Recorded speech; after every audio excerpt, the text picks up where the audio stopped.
Hello everyone, मैं आदित्य आप सभी लोगों का स्वागत करता हूं अपने YouTube channel let's go technical में। तो चलिए स्टार्ट करते हैं आज की इस वीडियो को।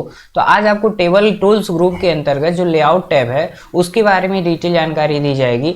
तो सबसे पहले आपको यहाँ पे ये बता दें कि अगर आपको टेबल बनाने नहीं आता है तो पिछली वीडियो में जाकर सीख लीजिए कि टेबल किस तरीके से बनाया जाता है, और डिजाइन टैब के बारे में भी आपको जानकारी दी गई है कि डिजाइनिंग टेबल की कैसे किया जा सकता है। तो आज लेआउट टैब के बारे में जानकारी दिया जाएगा। ठीक है, तो यहाँ पे पहला ऑप्शन हम स्टार्ट करते हैं सिलेक्शन का। तो सेलेक्ट ऑप्शन का काम क्या होता है? पहला ऑप्शन कहता है सिलेक्ट सेल। जैसे मान लीजिए हमारा सिलेक्शन इस वाले सेल के अंतर्गत है, तो हम सिलेक्ट सेल पे क्लिक करेंगे तो वो सेल पूरा क्या हो जाएगा? सिलेक्ट हो जाएगा। अगला चीज, मान लीजिए हमारा ये वाला सेल है, इसके अंतर्गत मेरा सिलेक्शन है और हमने कहा सिलेक्ट कॉलम, तो इस वाले कॉलम को पूर्ण रूप से क्या करेगा? सिलेक्ट कर लेगा। देखिए ये पूरा सेल इसी कॉलम का पार्ट है, इसलिए इसको पूरा सिलेक्ट कर रहा है और यहाँ पे देखिए पूरे कॉलम को सिलेक्ट किया हुआ है। फिर यहाँ पे जाएंगे, कह रहा है सिलेक्ट रो, तो देखिए ये पूरा रो एक ही बार सिलेक्ट हो चुका है। यानी जिस सेक्शन में आपका सिलेक्शन है, जैसे इस वाले सेल में सिलेक्शन है तो इसकी ये वाला कॉलम माना जाएगा, ये वाला रो माना जाएगा। तो जब रो सिलेक्ट करेंगे तो ये पूरा रो सिलेक्ट होगा, ये से पूरा कॉलम सिलेक्ट हो जाएगा। यहाँ पे कहेगा सिलेक्ट रो, तो रो हो गया। सिलेक्ट टेबल करेंगे तो पूरा टेबल ही सिलेक्ट हो जाएगा। तो ये तरीका हो गया। और सारे तरीके हैं, जैसे लेफ्ट बटन प्रेस करके ऐसे मूव करते जाएंगे तब भी सिलेक्शन हो जाएगा। लेफ्ट बटन प्रेस करके डाउन साइड मूव करेंगे तब भी सिलेक्शन हो जाएगा। पूरी टेबल को सिलेक्ट करना है तो ऐसे राइट साइड बढ़ते चले जाइए, ये भी सिलेक्शन हो जाएगा। तो इस तरीके से भी कर सकते हैं। माउस को इसके बगल में रखेंगे तो यहाँ पे ब्लैक कलर प्लस पॉइंट बनेगा, उस टाइम भी आप सिलेक्शन कर सकते हैं। मान लीजिए इस पर क्लिक कर रहे हैं तो ऐसे सिलेक्शन होता चला जाएगा। ठीक है, तो इस तरह से, लेकिन कॉलम को सिलेक्ट करने के लिए नहीं आता ऐसे। ठीक है, तो ये सिलेक्शन ऑप्शन था और यहाँ से भी टेबल को पूर्ण सेलेक्ट किया जा सकता है। ठीक, आगे बढ़ रहे हैं तो व्यू गाइडलाइंस। तो व्यू गाइडलाइंस पे चेक मार्क लगा रहे हैं या हटा रहे हैं, कोई इफेक्ट नहीं पड़ रहा है। ये कब इफेक्ट पड़ता है? जब टेबल पे कोई बॉर्डर नहीं लगाएगा रहा। तो चलिए बताते हैं कैसे किया जाएगा। आपको क्या करना है, इस पर क्लिक करना, पूरा टेबल सेलेक्ट हो जाएगा। सेलेक्ट करने के बाद डिजाइन टैब में आ जाइए, यहाँ पे जो बॉर्डर ऑप्शन है इसी कर दीजिए नो बॉर्डर, और नो बॉर्डर हमने कर दिया तो देखिए मुझे पता नहीं चल पाएगा कि यहाँ पे कोई टेबल भी बनाया गया है। ठीक है, तो जब इस एरिया में आएंगे ना तो आपको ऐसे देखिए अलग अलग साइन देखने के लिए मिलेगा, या यहाँ पे ये हाईलाइट हो जाएगा, तुरंत पता चल जाएगा कि यहाँ पे कोई टेबल बनाया गया। आप इस पर क्लिक करिएगा, पूरा रेंज सेलेक्ट हो जाएगा। चले जाइएगा लेआउट टैब में, अब यहाँ पे ग्रिड लाइन्स पे क्लिक करेंगे तो आपको पता चलेगा कि यह टेबल है और ये लाइन जो है यहाँ से ऐसे जा रही है। क्लियर है? फिर आता है प्रॉपर्टीज। तो टेबल के प्रॉपर्टीज के बारे में बताया जाएगा। तो ये सब अलग अलग ऑप्शन दिया गया है, तो इसको फिलहाल यहाँ पे साइड करिएगा, यहाँ से हम बताएंगे।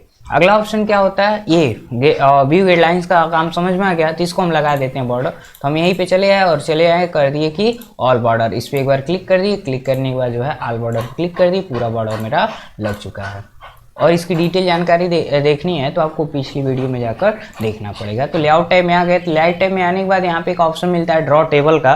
तो ड्रॉ टेबल पे जब हम क्लिक करेंगे तो आपका पेंसिल का साइन देखने के लिए मिल जाएगा। यहाँ पे जहाँ भी आपको पार्टीशन बनाना वहीं से पार्टीशन आप जनरेट कर सकते हैं। यानी एक ही सेल के अंतर्गत कई सारे डिवाइडर को जनरेट कर सकते हैं, कई सारे रो और कॉलम को जनरेट कर सकते हैं। तो ये आपका इसका काम होता है। देखिए जहाँ से भी इसको पार्टीशन देना वहाँ से पार्टीशन बनाया जा सकता है। क्लियर है? तो इस तरीके से हम कंट्रोल जेड करके इस सभी पार्टीशन को बैक करके पहले जैसे टेबल को कर दे रहे हैं। अगर आप चाहते हैं इसको हटा दिया जाए तो आप स्कैप बटन का यूज कर लीजिएगा, या तो इसी क्लिक करिएगा फिर भी ये चीज हट जाएगा। एक ऑप्शन होता है इरेजर का। तो इरेजर का काम क्या होता है, जो रो लाइन हो या कॉलम लाइन हो उसको रिमूव करना। जब ही आप क्लिक करेंगे वो रिमूव हो जाएगा। देखिए जिस पे क्लिक कर रहे हैं वो रिमूव हो जा रहा है। ठीक है, अगर आप चाहते पहले जैसा हो जाए तो कुछ नहीं करना, कंट्रोल जेड करना, पहले जैसा हो जाएगा। फिर आगे बढ़ रहे हैं तो एक ऑप्शन होता है डिलीट का। अब डिलीट में देखिए इसको हटा देते हैं। अब हमारा यहाँ पे सिलेक्शन है एम, जो मंडे वाला सेल है एम वाला, इसमें हमारा सिलेक्शन। जब डिलीट पे जा रहे हैं तो कह रहा है डिलीट सेल। डिलीट सेल पे जाएंगे तो फिर एक लिस्ट आएगी, तो कह रहा है शिफ्ट सेल लेफ्ट, यानी एम वाले सेल को डिलीट करेगा और जो राइट साइड सेल हैं उसको लेफ्ट साइड की तरफ शिफ्ट कर देगा। देखिए इधर का एक ब्लैंक हो गया और इसको लेफ्ट साइड सेलेक्ट करते चला आया। और फिर कंट्रोल जेड कर देते हैं, बैक हो गया। फिर इसी पे आएंगे डिलीट पे, डिलीट सेल पे गए, फिर कह रहा है शिफ्ट सेल अप।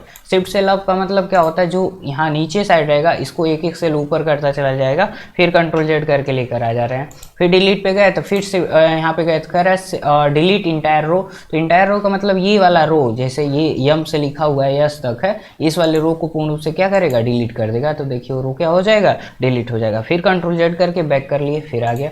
और फिर डिलीट सेल पे गए, फिर कह रहा है डिलीट इंटायर कॉलम, तो ये पूरा कॉलम ही डिलीट हो जाएगा, ये पूरा और ये वाला कॉलम क्या है डिलीट हो जाएगा। तो देख सकते हैं वो कॉलम पूरा डिलीट हो चुका है। फिर कंट्रोल जेड करके बैक आ जाते हैं, फिर यहीं पे आएंगे डिलीट वाले ऑप्शन पे। डिलीट वाले ऑप्शन पे जाने के बाद जो है एक ऑप्शन मिला डिलीट कॉलम, तो डिलीट कॉलम ऑप्शन डायरेक्ट यहाँ से भी मिलता है। तो डिलीट कॉलम पे जब ही क्लिक करेंगे तो ये मेरा कॉलम देख सकते हैं डिलीट हो चुका है। अगर यही चीज़ 2 कॉलम को आप सेलेक्ट कर दिए ऐसे तो 2 कॉलम डिलीट हो जाएगा, 3 को सिलेक्ट कर दिए 3 सेलेक्ट हो जाएगा, 3 डिलीट हो जाएगा।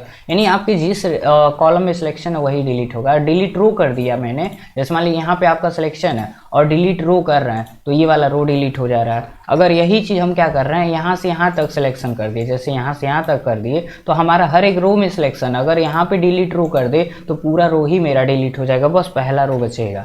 फिर कंट्रोल जेड करके बैक आ जाएंगे, फिर यहाँ पे आ गए डिलीट टेबल पे क्लिक करेंगे तो मेरा टेबल ही डिलीट हो जाएगा, चाहे किसी सेल में सिलेक्शन रहे। यहाँ क्लिक किए मेरा टेबल क्या हो जाएगा डिलीट हो जाएगा। अगला चीज़, अगर आप चाहते हैं टेबल डिलीट करना माउस से तो उसका भी एक तरीका है। जैसे आप यहाँ से अगर डिलीट करना चाहें, पूरा सिलेक्शन मैंने कर दिया लेकिन डिलीट बटन प्रेस करेंगे तो केवल लिखा हुआ डेटा डिलीट होगा, न कि टेबल डिलीट होगा। टेबल डिलीट करने का तरीका ये है कि आप इसको पूरा सेलेक्ट करिए, यानी इस पर एक बार क्लिक करिएगा और कीबोर्ड में शिफ्ट बटन के साथ डिलीट बटन प्रेस कर दीजिएगा, आपका पूरा टेबल ही क्या हो जाएगा डिलीट हो जाएगा। फिर कंट्रोल जेड कर दिए, फिर मैंने कंट्रोल जेड किया, पूरा चीज़ आ गया है, पूरा टेबल मेरा आ चुका है। तो ये डिलीट करने का तरीका था, ठीक है। फिर आगे बढ़ रहे हैं, तो फिर मान लीजिए यहाँ पे मान लीजिए ऐसे लिखते चले गए। फिर कभी भी आपको इसमें रो बढ़ाना हो, कॉलम बढ़ाना हो तो उसका भी तरीका होता है। जैसे मान लीजिए हमारा एम वाले सेल में सिलेक्शन है तो यहाँ पे कहता है इंसर्ट एबो इंसर्ट बिलो, यानी इसके ऊपर रो बढ़ाना है तो इंसर्ट एबो का यूज़ करिए, अगर इसके नीचे रो बढ़ाना है तो इंसर्ट विलो का यूज़ करिए। तो जब ही आप इंसर्ट एबव क्लिक करेंगे तो उसके ऊपर जो है उसी साइज का एक रो इंसर्ट हो जाएगा, ठीक है। अगला चीज़ क्या है, अगर इंसर्ट विलो करते हैं उसी के नीचे एक जो है रो इंसर्ट हो जाएगा, तो ये रो इंसर्ट करने के लिए होता है। फिर मैंने कंट्रोल जेड किया, पहले जैसा हो गया। एक तरीका ये हो गया। दूसरा तरीका देखिए, इस लाइन के पास आएंगे जहाँ पे आपको इंसर्ट करना रहे तो उस रो लाइन या कॉलम लाइन के पास जाएंगे, वहाँ पे आपको एक लाइन मिल जाएगी। जैसे मान लीजिए यहाँ पे गए, इस पे जब ही क्लिक किए तो एक रो देखिए इंसर्ट हो गया। यहाँ पे गए और यहाँ पे जाने के बाद जो है इस लाइन पे क्लिक किए तो यहाँ पे रो इंसर्ट हुआ। तो इस लाइन पे क्लिक किए तो इसके अकॉर्डिंग इंसर्ट हुआ, इस लाइन पे क्लिक किए तो इसके अकॉर्डिंग रो की हाइट आई है, ठीक है। इसी तरीके से कॉलम लाइन पे भी जाते तो प्लस लाइन जनरेट होता, लेकिन यहाँ पे एक ही कॉलम लाइन है इसलिए कुछ देखने के लिए नहीं मिल रहा है। तो इसको हम एक बार अभी बता रहे हैं, डिलीट सेल, हाँ डिलीट सेल खत्म कर दिए। देखिए अब देखिए इस वाले कॉलम लाइन पे जा रहे हैं तो देखिए मिल रहा है कि नहीं मिल रहा है। यहाँ पे 2 कॉलम के बीच में एक कॉलम चाहिए मुझे तो इस लाइन पे क्लिक कर दिए, एक कॉलम आ गया। यहाँ पे कहीं चाहिए तो यहाँ भी क्लिक करिए तो एक कॉलम आ गया। तो इस तरीके से क्या कर सकते हैं, कॉलम को बढ़ा सकते हैं, रो को बढ़ा सकते हैं। अगला चीज़ देखिए, ये कहता है insert left insert right. Insert left करेंगे, जैसे मान लीजिए इस टी वाले सेल में सिलेक्शन है, अगर इंसर्ट लेफ्ट करते हैं तो इसके लेफ्ट साइड मेरा कॉलम एक बढ़ जाएगा।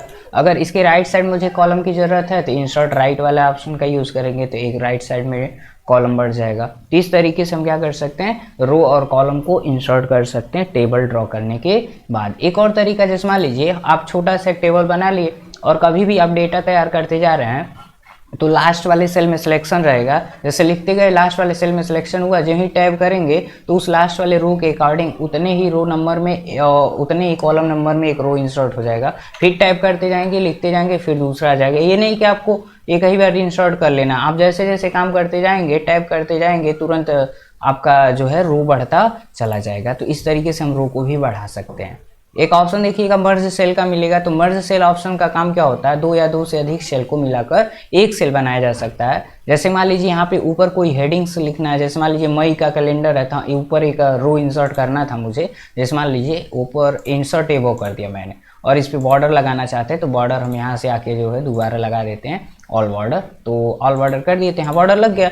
लेकिन हम चाहते हैं यहाँ पे जो है मई लिख दे कि ये सॉरी इस मंथ का नाम लिख दे कि ये जून का कैलेंडर है, तो हम क्या करेंगे, इन सभी सेल को एक साथ सेलेक्ट कर लेंगे। सेलेक्ट करने के बाद क्या करेंगे, मर्ज सेल का यूज़ कर लेंगे। ये टोटल मर्ज होकर एक सेल बन गया है और डायरेक्ट आप यहाँ पे जो है टाइप कर सकते हैं कि ये मंथ किस मंथ का जो है कैलेंडर है, ठीक है। तो मर्ज सेल का काम क्या होता है, 2 या 2 से अधिक सेल को एक सेल बनाना। एक होता है स्प्लिट सेल। स्प्लिट सेल का मतलब क्या है, जैसे मान लीजिए यहाँ पे हम मर्ज सेल का यूज़ कर लिए या नहीं भी किए तो भी कोई दिक्कत नहीं है। स्प्लिट सेल का यूज़ किए तो ये बोलता है कि हम यहाँ पे मर्ज कर लिए। यहाँ पे सेल में मेरा सिलेक्शन है। अब कहता है स्प्लिट सेल, तो स्प्लिट सेल में बोलेगा कि कितना आपको कॉलम चाहिए, कितना आपको रो चाहिए। तो हमने कहा कि मुझे 2 कॉलम चाहिए और 2 रो चाहिए। तो रो देखिए, ध्यान दीजिएगा, इतना चौड़ा का रो आएगा, यानी और रो इसमें ऐड होगा तो इसकी हाइट जो है बढ़ जाएगी। देखिए यहाँ पे 2 रो हो गया और 2 कॉलम हो गया। अगर इसी को 3 कर दिए होते, जैसे मान लीजिए हमने कहा कि मुझे इतना नहीं चाहिए,